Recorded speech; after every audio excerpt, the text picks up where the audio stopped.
नमस्कार किसान भाइयों बहनों, गांव किसान की एक नई कड़ी में मैं अदिति शर्मा आप सभी का स्वागत करती हूं। किसान भाइयों बहनों, हमारे कार्यक्रम का उद्देश्य ही यही है कि खेती किसानी और पशुपालन से जुड़ी जानकारियां हम आप तक सही समय पर पहुंचा सकें, ताकि आप लोगों को उससे से ज्यादा लाभ मिल सके। इसी कड़ी में बता दें आपको, हमारे तीनों सेगमेंट्स हम आपके लिए लेकर आए हैं। खेती किसानी, हमारा पशुधन और कामयाब किसान की दास्तान। तो फिर आइए आज के अंक की शुरुआत करते हैं।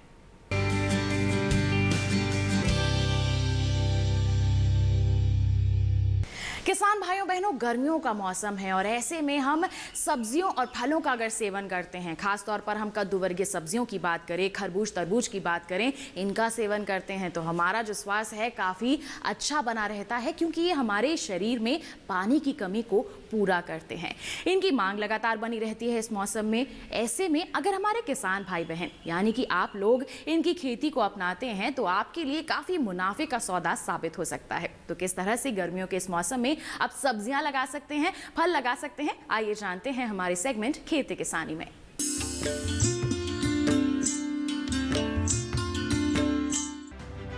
कद्दू वर्गीय सब्जियों की उपलब्धता साल में 8 से 10 महीने तक रहती है। खीरे और ककड़ी का उपयोग सलाद के रूप में किया जाता है। वहीं लौकी, करेला, गिलकी और तोरई को पकाकर सब्जी के रूप में खाया जाता है। मीठे फल के तौर पर तरबूज और खरबूजा, वहीं मिठाई बनाने में लौकी और पेठे का इस्तेमाल मुख्य रूप से किया जाता है। ग्रीष्मकालीन कद्दू वर्गीय सब्जियों की खेती की बात करें तो इसकी खेती हर तरह की मिट्टी में की जा सकती है। हालांकि ग्रीष्मकालीन सब्जियों के लिए दोमट व बलुई दोमट मिट्टी अच्छी मानी जाती है, क्योंकि इसमें जल निकास अच्छी तरह से हो जाता है। ये जरूरी है कि मिट्टी में कार्बनिक तत्व पर्याप्त मात्रा में हो, साथ ही पीएच मान करीब 6 से 7.5 के मध्य हो। बीज बुआई से पहले खेत की एक गहरी जुताई और 2-3 हल्की जुताई करके मिट्टी को भुरभुरा बना ले। साथ ही खेतों को समतल करने के लिए ऊपर से पाटा लगा दे। ज्यादातर बेल वाली सब्जियों में खेत की तैयारी के समय 15 से 20 टन प्रति हेक्टेयर अच्छी पकी हुई गोबर की खाद और 80 किलोग्राम नाइट्रोजन की आधी मात्रा, 50 किलोग्राम फास्फोरस तथा 50 किलोग्राम पोटाश की पूरी मात्रा बुआई के पूर्व उपयोग करें। वहीं शेष बची हुई नाइट्रोजन की मात्रा को 20-25 दिन और 40 दिन की फसल अवस्था में दें। आइए एक नजर डालते हैं कि कैसे आप ग्रीष्मकालीन सब्जियों की खेती कर सकते हैं। सबसे पहले खेत में लगभग 45 से 50 सेंटीमीटर चौड़ी और 30 से 40 सेंटीमीटर गहरी नालियां बना लें। एक नाली से दूसरी नाली की दूरी फसल की बेल की बढ़वार के अनुसार 2 से 5 मीटर तक रखें। जब नाली में नमी की मात्रा बीज बुआई के लिए उपयुक्त हो जाए तो बुआई के स्थान पर मिट्टी भुरभुरी करके नाली में एक स्थान पर 4-5 बीज की बुआई करें। वहीं सब्जियों की खेती में इस्तेमाल होने वाले बीजों की बात करें तो खीरे की फसल के लिए करीब 2 से 2.5 किलोग्राम बीज की आवश्यकता पड़ती है। वहीं लौकी के लिए 4 से 5 किलोग्राम, करेले की खेती के लिए 5 से 6 किलोग्राम, तोरई के लिए 4.5 से 5 किलोग्राम, कद्दू के लिए 3 से 4 किलोग्राम, खरबूजे के लिए 2.5 से 3 किलोग्राम, जबकि तरबूज के लिए 4 से 4.5 किलोग्राम बीज की आवश्यकता पड़ती है। जबकि टिंडे की सब्जी के लिए 5 से 6 किलोग्राम प्रति हेक्टेयर बीज की आवश्यकता होती है। ग्रीष्मकालीन फसल की बुआई के लिए मध्य फरवरी से मार्च तक का समय उपयुक्त होता है। गर्मी की फसल में 6-7 दिन के अंतराल पर और आवश्यकता अनुसार समय समय पर सिंचाई करते रहे। बेल वाली फसलें जैसे खीरा, घिया, तोरी, करेला व कद्दू में तुड़ाई कच्चे व मुलायम हाथों से करें। फलों को डंठल सहित तोड़े और साथ ही रंग व आकार के अनुसार अलग करके इसकी पैकिंग करें। वहीं पैक किए गए फलों को तुरंत मंडी में पहुंचाएं या शीत गृह में रखें। कद्दू वर्गीय सब्जियों की विभिन्न किस्में और प्रजातियों की बात करें तो लौकी की किस्में पूसा हाइब्रिड 3, पूसा संदेश, अर्का बहार, पूसा नवीन, पंत लौकी। करेले के लिए किस्म पूसा विशेष, काशी मयूरी, पूसा 2 मौसमी, पूसा हाइब्रिड 2। तोरई के लिए किस्में चिकनी तोरी, पूसा स्नेहा, पूसा सुप्रिया, पूसा चिकनी एवं धारीदार। खीरे के लिए किस्म पूसा संयोग, पूसा बरखा, पूसा उदय, पूसा हाइब्रिड 1। तरबूज की किस्म शुगर बेबी, दुर्गापुर मीठा, अर्का मानेक। खरबूजे की किस्म पूसा मधुरस, अर्का मधु, हरा मधु, अर्का राजहंस, दुर्गापुर मधु। कद्दू की किस्म पूसा विश्वास, पूसा विकास, पूसा हाइब्रिड 1। पेठे की किस्म पूसा उज्ज्वले। वहीं टिंडे की किस्म पंजाब टिंडा, अर्का टिंडा अन्य शामिल है। ग्रीष्मकालीन सब्जियों की खेती करके किसान अच्छा मुनाफा कमा सकते हैं। सही समय पर उगाई गई गर्मी की सब्जियों की अच्छी पैदावार होती है, जिससे किसानों को बाजार में सब्जियों का बेहतर दाम मिल सकता है। साथ ही गर्मियों की सब्जियों की मांग अप्रैल से सितंबर महीने के दौरान सबसे ज्यादा होती है, जिसका लाभ किसान उठा सकते हैं। ग्रीष्मकालीन सब्जियां कम समय में ग्रो कर लेती है, जिससे किसानों को जल्दी ही फसल का दाम बाजार में मिल जाता है। इन सब्जियों में पानी की मात्रा सबसे ज्यादा होती है, जिसकी वजह से लोग गर्मियों के मौसम में इन सब्जियों की सबसे ज्यादा मांग करते हैं। ग्रीष्मकालीन सब्जियां ऐसी सब्जियां हैं जिससे किसान कम लागत में ज्यादा मुनाफा कमा सकते हैं।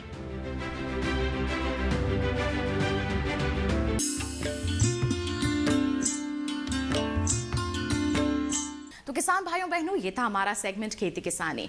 इसी के साथ बता दें आपको, कार्यक्रम में वक्त हो चला है एक छोटे से ब्रेक का। आप कहीं मत जाइए, देखते रहिए हमारा कार्यक्रम गांव किसान और बने रहिए दूरदर्शन किसान पर।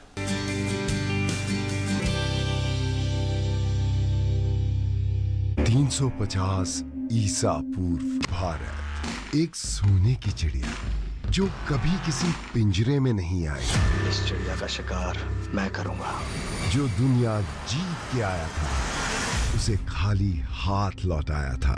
ऐसा कोई पिंजरा नहीं बना जो भारत को कैद कर सके।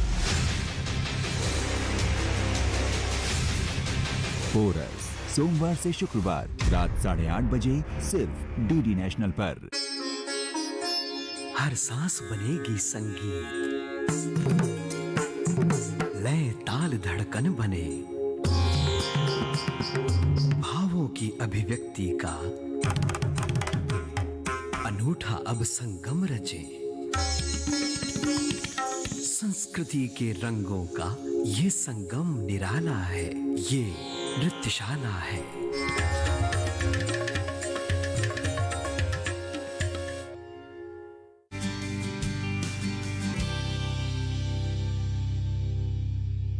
ब्रेक के बाद दूरदर्शन किसान के कार्यक्रम गांव किसान में आप सभी का फिर से स्वागत है।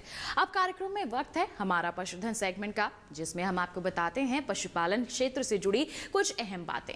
बता दें आपको, अगर आप कोई ऐसा व्यवसाय करना चाहते हैं जो आपको कम लागत में अच्छा मुनाफा दिलवा सके, तो मधुमक्खी पालन आपके लिए काफी फायदेमंद साबित हो सकता है। और साथ ही एक विशेष बात भी आपको बता दें कि सरकार भी इसके लिए अच्छी खासी सब्सिडी मुहैया कराती है। तो किस तरह से आप इसकी शुरुआत कर सकते हैं, आइए जानते हैं हमारे सेगमेंट में।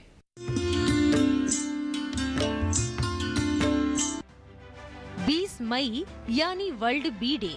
पिछले 5 साल से हम इस दिन को मनाते आ रहे हैं, जिसका उद्देश्य मधुमक्खियों, कीट पतंगों से जुड़ी समस्याओं पर विचार मंथन करना और समस्याओं का समाधान निकालना है। और ये सब तब संभव होगा जब लोगों में जागरूकता आएगी, क्योंकि जलवायु परिवर्तन और बदलती परिस्थितियों से इनके जीवन पर संकट मंडरा रहा है। जबकि विश्व की लगभग 90% जंगली फूलों वाली पौधों की प्रजातियां परागण के लिए कीट पतंगों और जानवरों पर निर्भर करती है। साथ ही विश्व की करीब 75% से अधिक खाद्य फसलों और वैश्विक कृषि भूमि का 35% परागण इनसे जुड़ा हुआ है। इस तरह से ये सभी जैव विविधता में अहम भूमिका निभा रहे हैं। लेकिन बदलती परिस्थितियां अब इनके लिए खतरे पैदा कर रही है, जिसका सीधा असर इनकी संख्या और लुप्त होती प्रजातियों पर पड़ रहा है। और यही वजह है कि अब इनके संरक्षण के लिए सार्थक कदम उठाए जा रहे हैं। भारत जैसे देश में मधुमक्खियों के संरक्षण और शहद उत्पादन के लिए किसान व युवा वर्ग आगे आ रहा है और उनके इस कदम को सफल बनाने के लिए सरकार की योजनाएं कारगर साबित हो रही है। सरकार ने भी मीठी क्रांति लाने के लिए हनी मिशन प्रारंभ किया है, जिसमें केंद्र सरकार ने इसमें 500 करोड़ रुपए का प्रावधान आत्मनिर्भर भारत अभियान के तहत किया है। भारत सरकार की 10,000 नए किसान उत्पादक संगठन बनाने की योजना के अंतर्गत शहद उत्पादक किसानों के FPO भी बनाए जा रहे हैं। शहद की ठीक से जांच हो, इसलिए देश में अनेक जगह लैब बनाई गई है। साथ ही प्रोसेसिंग सुविधाएं भी बढ़ाई जा रही है, जिसका फायदा मधुमक्खी पालकों को मिल रहा है। हमारे ग्रुप ने 2002 में मेरे बेटे ने मधुमक्खी पालन की ट्रेनिंग ली 1 हफ्ते की, कृषि विज्ञान केंद्र उजुआ से। उस ट्रेनिंग लेने के बाद बेटे ने 5 बी बॉक्स परचेज किए थे। 5 बी बॉक्स हमने 5 बी बॉक्स से अपना काम स्टार्ट किया था। हमारी मेहनत से, एक्सपीरियंस से आज मेरे पास 350 बी बॉक्स है मधुमक्खी के। हम सीजन के अनुसार पूरे भारतवर्ष में अपने बी बॉक्सों को माइग्रेट करते हैं। जैसे फॉर एग्जांपल मस्टर्ड में एनसीआर, दिल्ली, हरियाणा, राजस्थान में अपने बक्से रखते हैं। वो केवल मस्टर्ड सरसों के फूल का हनी मिलता है हमें। सरसों के फूल की हनी की एक खासियत है कि ये मॉइस्चर ज़्यादा होने के कारण जमता है। तो मेरे माताओं बहनों को, मेरे कंज्यूमर को, यूज़र को, भारतवासी को एक शक है कि भाई जो हनी जम जाते हैं वो प्योर नहीं होते। ऐसा कुछ नहीं है। जिसमें मॉइस्चर ज़्यादा होगा, जो ठंड में डोनेट हनी होते हैं वो जम सकते हैं। तो एक तो ये भ्रम नहीं रखना जो हनी जम जाते हैं वो प्योर नहीं है। मस्टर्ड का जमता है बशर्ते टेम्परेचर 35 या 36 होने के बाद वो धीरे धीरे लिक्विड में आ जाना चाहिए। फिर भी लिक्विड में नहीं आता तो उसको गर्म पानी में रखने के पश्चात वो लिक्विड में आ जाएगा तो वो प्योर हनी है। ये तो मस्टर्ड के हनी के बारे में बताया। फिर मस्टर्ड का फ्लावर्स यहाँ नहीं होता तो हम अपने बी बॉक्स हिमाचल फॉरेस्ट तक ले जाते हैं। हिमाचल फॉरेस्ट पालमपुर के जंगलों से, जिसको मेडिकेट हनी कहते हैं। आप मेडिकेट हनी कैसे कहेंगे? हिमाचल फॉरेस्ट का हनी 23 फ्लावर्स का हनी हम कहते हैं। कंज्यूम को, यूज़र वाले को, उसका सिस्टम ये है कि जो बी बॉक्स हम जहाँ डिस्प्ले करते हैं तो एक बी का सराउंडिंग एरिया 3 किलोमीटर होता है। बॉक्स से निकलने के बाद ये बी 3 किलोमीटर सराउंडिंग घूमती है। 3 किलोमीटर में जो भी फ्लावर्स होते हैं हमारा अटेंडेंट उनको नोट कर लेता है। तो इस बिहाफ पर हम कहते हैं 23 फ्लावर्स हनी। हिमाचल के बाद हम लखनऊ तक भी जाते हैं, कश्मीर जाते हैं, रामबन, पतली टॉप, बनियाल, जहाँ से अकेशिया का हनी हम कलेक्ट करके लाते हैं। सुलई का हनी भी लेते हैं सामा बॉर्डर से। तो अलग अलग वैरायटीज़ है। जैसे नीम लीची मुजफ्फरपुर बिहार में भी जाते हैं, वहाँ से भी कलेक्ट करते हैं। तो हनी की अलग अलग वैरायटी है और हर हनी का अलग अलग बेनिफिट्स है। वैसे हनी तो एक मेडिकेट सिस्टम है, ये तो एक अमृत है। मैं पिछले 22 साल से मधुमक्खी पालन का कार्य कर रहा हूँ, जो कि बिल्कुल नेचुरल तरीके से मधुमक्खी पालन कर रहा हूँ। किसी प्रकार की कोई भी इस तरह की दवाइयाँ यूज़ नहीं करते, सारा प्राकृतिक ढंग से कार्य कर रहे हैं। मधुमक्खी को ऑफ समय में जब फ्लावरा नहीं होता तो फैलो फार्मर जो है चीनी की फीड करवाते हैं, लेकिन हम अपनी मधुमक्खी को शहद की फीडिंग करवाते हैं। ये एक अलग से हटके बात है, जिससे कि शहद की गुणवत्ता बरकरार रहती है और शहद सभी मानकों पर खरा उतरता है। मुनाफे की ओर ले जाने वाले इस व्यवसाय में मधुमक्खी पालकों की भी जिम्मेदारी बनती है कि वो लाभ के साथ साथ मधुमक्खी का भी ख्याल रखें, जिससे उनकी घटती संख्या में कमी लाई जा सके। मौजूदा समय में तापमान में हो रही बढ़ोतरी के साथ कुछ खास प्रबंधन करने होते हैं, जिससे मधुमक्खियों को अनुकूल वातावरण मिल सके। तो इस समय कौन है वो खास बिंदु, आइए जानते हैं विशेषज्ञ की राय। गर्मियों का मौसम है, मधुमक्खी पालक के लिए जरूरी है कि कुछ विशेष चीज़ों का ध्यान रखें ताकि मधुमक्खी पालक अच्छे से मधुमक्खियों का देखभाल कर सके, तो अच्छे से उनको लाभ मिल सके। तो सबसे ज़रूरी है, क्योंकि गर्मी का समय है, इस समय जो तापमान है वो 40 के ऊपर है, तो इसलिए ज़रूरी है कि मधुमक्खी पालक जो मधुमक्खियां हैं उनको ऐसे स्थान पर रखें जहां फूल यानी कि फ्लोरा हो। इसके लिए इस समय जो है शीशम, जहाँ शीशम हो, नीम हो, जामुन हो, यूकेलिप्टिस हो, या इसके अलावा मल्टी फ्लोरा हो, तो वहाँ मधुमक्खी को अपने उस स्थान पर रखना चाहिए। साथ ही साथ क्योंकि गर्मी का समय है तो पीने के पानी, स्वच्छ पीने का पानी मधुमक्खी के लिए ज़रूर होना चाहिए।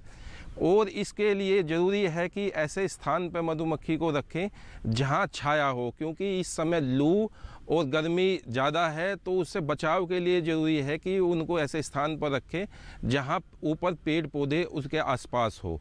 और इसके लिए ज़रूरी है कि कहीं कहीं अब इस समय फ्लोरा की कमी है तो उनको भोजन के रूप में आर्टिफिशियल भोजन दें। इसके लिए 1 भाग पानी और 1 भाग चीनी दोनों का घोल बना कर एक चाशनी तैयार कर लें। उस चाशनी को ठंडा होने के उपरांत फीडर की सहायता से किसान भाई यानी कि मधुमक्खी पालक आदि मधुमक्खियों में इस भोजन को दें। साथ ही साथ ये भी ध्यान रखें कि गर्मी का मौसम थोड़ा और भी बढ़ सकता है, टेम्परेचर और भी बढ़ सकता है, तो जो टाट के बोरे होते हैं उन टाट के बोरे को जो बॉक्स है मधुमक्खी के उसके ऊपर डाल देना चाहिए। साथ ही साथ 2 या 3 बार उनको गीला करना चाहिए दिन में, ताकि जो बॉक्स का तापमान है वो सामान्य बने रहे और मधुमक्खी को ज़्यादा दिक्कत ना हो। साथ ही साथ ये भी ज़रूरी है, ये भी ध्यान रखें कि इस समय मधुमक्खी पालक को मधुमक्खी का विभाजन नहीं करना चाहिए। अगर कमज़ोर मधुमक्खी है, बॉक्स कमज़ोर है, परिवार बॉक्स कम है, तो ऐसे समय पर उनको विभाजन नहीं करना चाहिए। साथ ही खास अगर कुछ जो ज़्यादा आपके जो फ्रेम खाली हैं उन फ्रेम को स्टोर कर देना चाहिए, क्योंकि आने वाले समय में आपके जो मोमी पतंगा कीड़ा होता है उसकी भी आने की संभावना बढ़ जाती है। साथ ही साथ अगर एक कीट होता है माइट, अगर उस माइट कीट की आने की संभावना या देख रहे हों तो इसके लिए साधारण आजवान सत 1 ग्राम आजवान सत को एक पोटली बना के बॉक्सों में रखें, ताकि जो माइट है उसके प्रभाव से मधुमक्खी को बचाया जा सके। साथ ही साथ इस समय जो है चींटियों का प्रकोप भी मधुमक्खी यानी कि हनी में हो सकता है, तो इसके लिए ज़रूरी है कि जो बॉक्स के स्टैंड होते हैं नीचे, उन स्टैंड के नीचे कटोरी में पानी भर के रख दे, ताकि जो चींटी हैं वो ऊपर बॉक्स में ना चढ़ पाए। तो इस समय मधुमक्खी पालक को ज़रूरी है इन सब बातों के लिए कि ताकि मधुमक्खियों को किसी प्रकार का नुकसान ना हो और वो अपना अच्छे से जीवन यापन कर ले और मधुमक्खी पालन को भी उनसे कुछ ना कुछ लाभ प्राप्त हो। धन्यवाद। इस तरह मधुमक्खी पालन करके सीमांत या भूमिहीन किसान अपनी तकदीर तो बदल ही सकते हैं। साथ ही परागण बढ़ने से जहां फसलें अच्छी होगी वहीं पौधों की तादाद भी बढ़ेगी। इससे पर्यावरण संतुलन में काफी हद तक सहायता मिल सकेगी।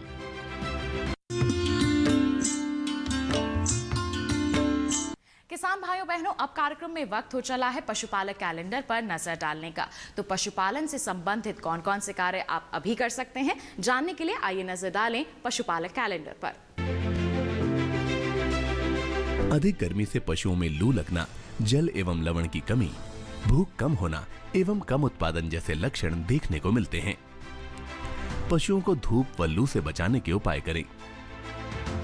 गर्मी में पशुओं को छायादार स्थान पर रखें एवं पानी की पर्याप्त उपलब्धता बनाए रखें। पशुओं में लवणों की कमी नहीं होने पाए, इसके लिए लवण मिश्रण निर्धारित मात्रा में दे या पानी में मिलाकर दे। दुग्ध उत्पादन क्षमता बनी रहे, इसके लिए पशु को संतुलित आहार दें। पशुओं के आहार में गेहूं का चोकर और जौ की मात्रा बढ़ाएं। इस माह में भेड़ के ऊन कतरने का काम कर लें। तो ये था हमारा सेगमेंट हमारा पशुधन। इसी के साथ बता दें आपको कार्यक्रम में वक्त हो चला है एक और छोटे से ब्रेक का। आप कहीं मत जाइए, हम जल्द ही हाजिर होंगे। बने रहिए दूरदर्शन किसान पर, देखते रहिए हमारा कार्यक्रम गांव किसान।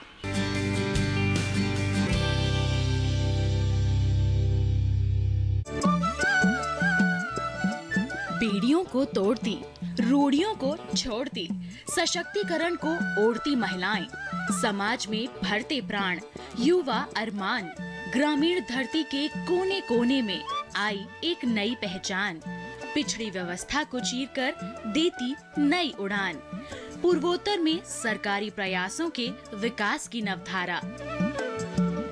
देखिए पहली किरण पूर्वोत्तर की कहानियाँ सोमवार से बुधवार दोपहर 12:30 पर।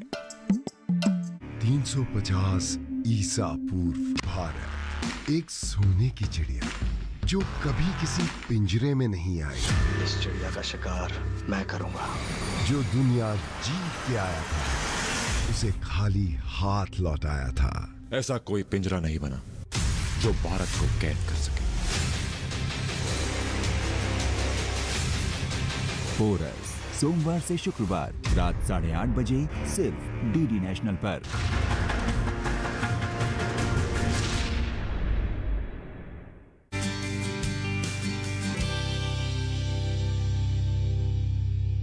ब्रेक के बाद दूरदर्शन किसान के कार्यक्रम गांव किसान में आप सभी का फिर से स्वागत है। किसान भाइयों बहनों, हमारी सरकार अब जोर दे रही है कि हमारे किसान जैविक खेती को अपनाएं और हमारे किसान भी पीछे नहीं हैं, अपना रुझान बढ़ा रहे हैं जैविक खेती की ओर। इसे अपनाकर इसे अपने लिए फायदेमंद भी बना रहे हैं। ऐसा ही कुछ किया है आज के हमारे कामयाब किसान ने, जिनका नाम है राम नारायण नायक। जैविक खेती से जुड़े हुए हैं, अच्छी सफलता भी हासिल की है, दूसरों के लिए प्रेरणा का स्रोत भी बन गए हैं। तो आइए मुलाकात करते हैं इनसे।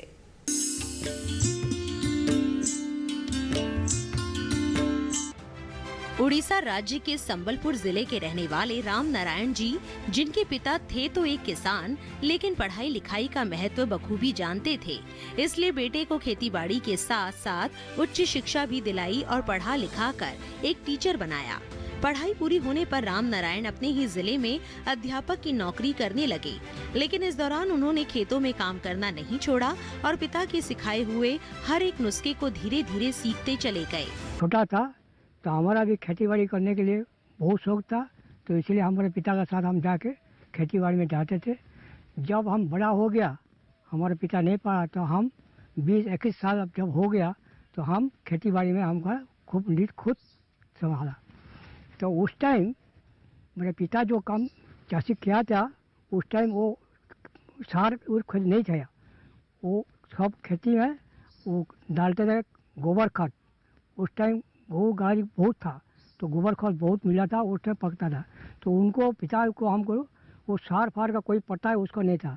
जब हमारा टाइम आया तो ऑर्गेनाइज जो हो गया, तो मिट्टी में हम भी फुल डोज दे के हम खेती करते थे। राम नारायण अक्सर अपने आसपास के किसानों को रासायनिक खाद का इस्तेमाल करते हुए देखा करते थे। उन्होंने देखा कि जैविक खेती को छोड़कर किसान केमिकल फर्टिलाइजर, पेस्टिसाइड या खरपतवार नाशक का इस्तेमाल कर रहे हैं। इससे अच्छी पैदावार तो मिलती थी, लेकिन अनाज, फल, सब्जियों की गुणवत्ता कम होने लगी। रासायनिक खेती से हवा और पानी दूषित होता है। रासायनिक खाद और कीटनाशकों का इस्तेमाल करके धरती के ग्राउंड वाटर दूषित हो रहा है। इतना ही नहीं, रासायनिक खेती से पर्यावरण को भी नुकसान पहुंचता है। केमिकल रहित फसलों से उपजे अनाज, फल और सब्जियों का ज्यादा इस्तेमाल करने से कैंसर जैसी भयावह बीमारी होने का खतरा बढ़ जाता है। वहीं रासायनिक खाद का खेतों में इस्तेमाल करने से किसानों को भी कई घातक बीमारियां हो जाती हैं। रासायनिक खाद के उपयोग से खेत की मिट्टी में अम्ल की मात्रा बढ़ने के साथ अब जिंक और बोरान जैसे सूक्ष्म पोषक तत्वों की कमी होती जा रही है। इसका दुष्प्रभाव मिट्टी पर तो पड़ रहा है, साथ ही मनुष्य के स्वास्थ्य पर भी इसका प्रतिकूल असर पड़ रहा है। कृषि वैज्ञानिकों के अनुसार मिट्टी में इन पोषक तत्वों की लगातार कमी से फसल उत्पादन भी प्रभावित हो रही है। राम नारायण हमेशा से अपने आसपास के खेतों में इस्तेमाल हो रहे रासायनिक खाद के उपयोग को कम करने के बारे में सोचा करते थे। वो गोबर खाद में खेती करते थे, तो उस टाइम कोई नुस्खा नहीं था।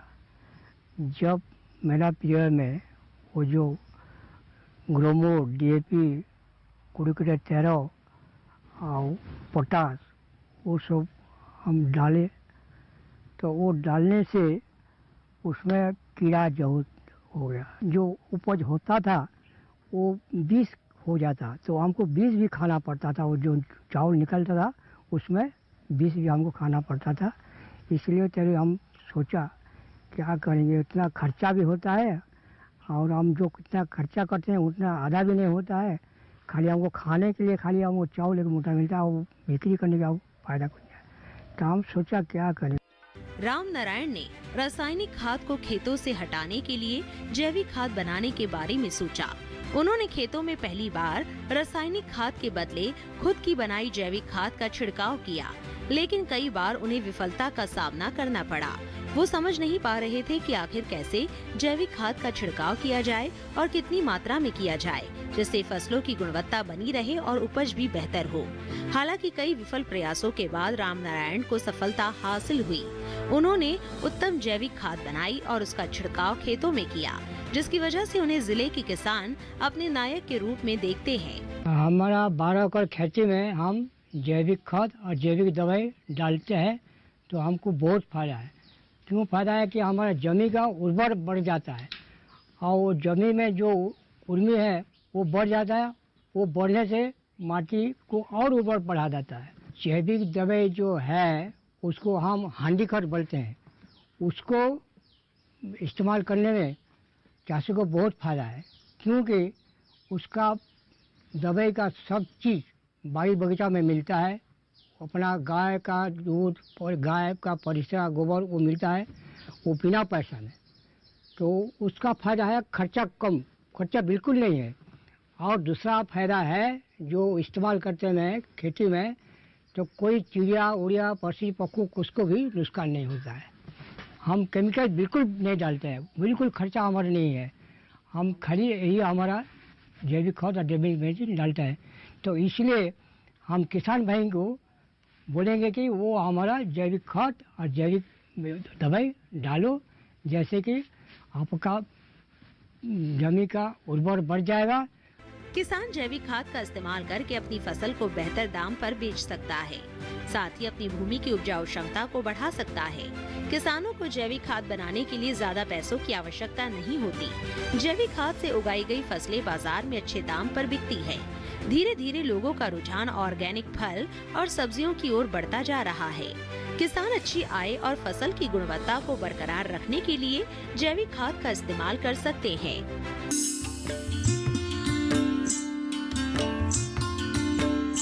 तो किसान भाइयों बहनों, ये था हमारा आज का कार्यक्रम गांव किसान। उम्मीद करते हैं आज के कार्यक्रम में दी गई जानकारियां आपके लिए जरूर लाभकारी साबित होंगी। एक विशेष जानकारी आप तक और पहुंचा दें, हमारा ये कार्यक्रम दोबारा देखने के लिए आप टीवी स्क्रीन पर दिखाए जा रहे QR कोड को स्कैन कर लीजिए, सीधा आप पहुंच जाएंगे हमारे YouTube चैनल पर। तो इसी के साथ किसान भाइयों बहनों, आज के लिए इतना ही। अगले अंक में होगी आपसे मुलाकात, तब तक के लिए हमें दीजिए इजाजत। आप बने रहिए दूरदर्शन किसान पर। नमस्कार।